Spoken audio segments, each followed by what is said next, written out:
इस देरी के कारण हम ताकतवर दिखाई तो देते हैं, ताकतवर महसूस भी होते हैं, लेकिन जब उसकी जरूरत होती है तो हम कमजोर दिखाई देते हैं। राजनीतिक रूप से जब हमें अपने कार्यकर्ताओं की बहुत जरूरत होती है तो वहां कहीं ना कहीं हम कमजोर महसूस करते हैं। इसका अनुभव 2022 के इलेक्शन के बाद मुझे हुआ और उसको पूरा करने के लिए वो जो कैडर सिस्टम ने दोबारा शुरू किया तो उसकी वो इतना ताकतवर है। साहब काशीराम जिस कैडर से मूवमेंट को तैयार किए हैं कि विरोधियों में जो है वो खलबली मची हुई है। वो तमाम षड्यंत्र कर रहे हैं किस तरह से आजाद समाज पार्टी भीम आर्मी कमजोर कर दे।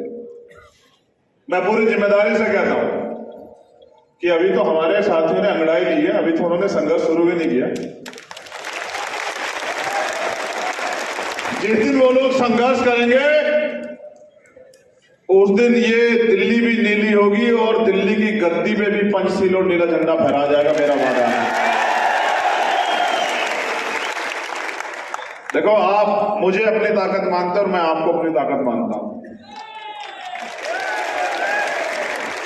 जितने पदाधिकारी मंच पे बैठे हुए हैं, मैंने आपसे कहा था कि पेन कॉपी लेके आना। जितने पदाधिकारी सामने बैठे हैं, कुछ बहुत जिम्मेदारी की बातें मैं आपके सामने 5 मिनट बाद रखूंगा, उनको नोट करना है आपको।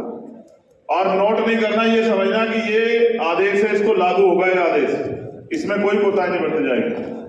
मैं तो अपने आप को वहीं 2015 में खड़ा मान रहा हूं कि आज जीरो से शुरू कर रहे हैं, आज जीरो से शुरू कर रहे हैं, जीरो से शुरू करके और इसको अंतिम पायदान पे लेके जाना है। लेकिन अब हम काम अनुशासन में करेंगे, अब हम करके दिखाएंगे, अब हम घुटनों के बल रेंग के नहीं चलेंगे, अब हम सीना तान के खड़े होकर जो है अपने हक अधिकार की लड़ाई लड़ेंगे और अब हम पीछे नहीं रहेंगे, अब हम अपनी कुर्सियों पे कब्जा करेंगे। यहां उपस्थित मातृशक्ति को भी मैं धन्यवाद देता हूं, नमन करता हूं। ये कठिन समय चल रहा है। एक तरफ जिनको रोज हम कहते हैं कि वो बहुत ताकतवर हो रहे, वो सच में ताकतवर हो रहे हैं, क्योंकि वो इस देश की सत्ता, इस देश की व्यवस्था, इस देश की जुडिशरी, इस देश का एडमिनिस्ट्रेशन, इस देश की मीडिया, इस देश के धन पे काबिज है। और हमारे पास बाबा साहब अम्बेडकर की वोट ही है बस उनसे लड़ने के लिए। तो बहुत सारे टारगेट तय किए गए हैं, उन पे काम होगा।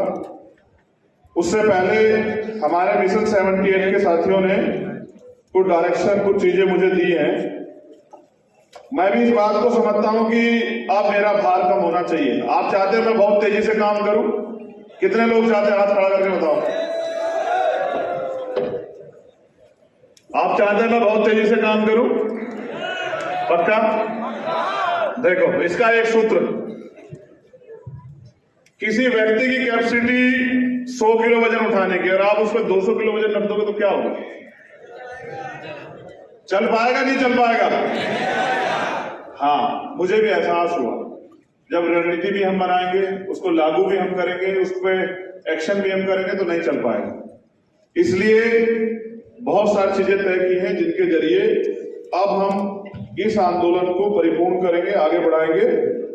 और जब तक ये कारवा पूरा नहीं होता तब तक हम चैन से जो है नहीं बैठेंगे। ऐसी तैयारी जो है हम लोगों ने की है, मैं आपके सामने रखूंगा।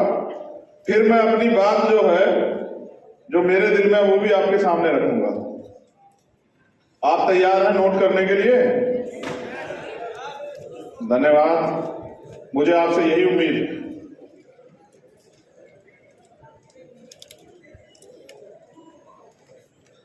क्या एक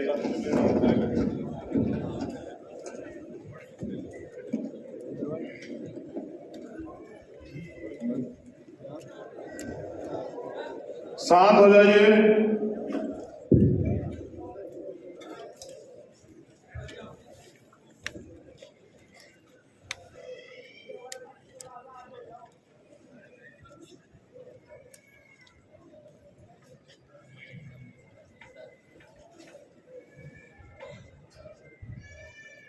एक सज्जन ने मैंने सुझाव भी मांगे थे, उन्होंने भेजा, उन्होंने लिख के भेजा कि पत्थर की कीमत तब समझ में आती है जब सुनसान सड़क पर आवारा कुत्ते आपको घेर लेते। छोटा पत्थर देखा आपने, उसकी कीमत कब समझ आती है? जब सुनसान सड़क पर आवारा कुत्ते आपको घेरे। उसी तरह संगठन का महत्व तभी समझ आता है जब आप मुसीबत में होते हैं। जब तक आप मुसीबत में नहीं होते आपको लगता है हमें क्यों जुड़ना चाहिए संगठन से और हमें जुड़ के क्यों काम करना चाहिए। लेकिन जैसे आप पे मुसीबत आती है तो आप सोचते हैं कि भाई अगर हम संगठन में होते तो आज हमारे साथ ये अन्याय ना हो। इसलिए केवल संगठन से जुड़ना ही महत्वपूर्ण नहीं, संगठन के प्रति अपने कर्तव्यों का निर्वाह भी करते रहे। सिर्फ विपत्ति आने पर संगठन से अपेक्षा ना करें, साथ रहे, संगठित रहे और सुरक्षित रहे। हमने तय किया है, बड़े पैमाने पर अनुशासनहीनता देखने को मिलती है तो भीम आर्मी, भारत एकता मिशन और आजाद समाज पार्टी एवं पार्टी के अन्य संगठनों के लिए समन्वय समिति का जो है निर्माण किया जाएगा।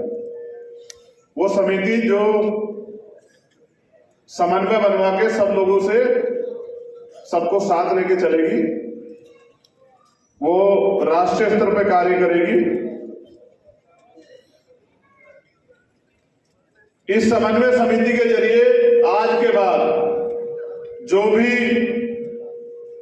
आपसी कोई गुटबाजी या कुछ भी होगा या किस तरह से मिलकर काम करना है, इसकी जिम्मेदारी इनके पास होगी। बहुत जल्द इसकी डिक्लेरेशन इनके नाम मैं आप लोगों के सामने प्रस्तुत कर दूंगा, क्योंकि मैं इसमें अपना समय खराब नहीं करना चाहता। आप चाहते हैं मैं तेजी से दौड़ूं और मैं भी चाहता हूं कि मैं तेजी से दौड़ूं। दूसरा, एक अनुशासन समिति, क्योंकि मैंने देखा है कि भाई हो सकता है मेरे द्वारा कोई गलत फैसला हो जाए, हो सकता है अध्यक्ष जी के द्वारा कोई गलत फैसला हो जाए, हो सकता है प्रदेश के व्यक्ति के साथ के द्वारा कोई गलत फैसला हो जाए। उसको रोकने का एकमात्र तरीका यह है कि एक अनुशासन समिति राष्ट्रीय स्तर पे बनेगी, प्रदेश स्तर पे भी उसकी टीम होगी। अगर कोई भी कार्यकर्ता गुटबाजी करता है या जो दिशा निर्देश दिए गए हैं उसके खिलाफ जाता है तो इस अनुशासन समिति के जरिए जो है ना उन पर कार्रवाई की जाएगी। वो चाहे पुराना हो या नया, कोई फर्क नहीं पड़ता। जो अनुशासन तोड़ेगा उस पर कार्रवाई, चाहे वो चंद्रशेखर आजाद हो, चाहे वो विनयतन सिंह हो, कमल वालिया, कोई भी हो, XYZ, नियम सबके लिए। ये कमेटी, अनुशासन कमेटी पहले बन जाती तो शायद आज इतनी दिक्कत खड़ी ना होती। इस खबर को देखने के बाद क्या है आपकी राय? नीचे दिए गए कमेंट बॉक्स में दीजिए अपनी राय। यदि आपने हमारे चैनल को सब्सक्राइब नहीं किया है तो लाइक और शेयर करें, साथ ही YouTube पर समता टुडे को सब्सक्राइब जरूर करें।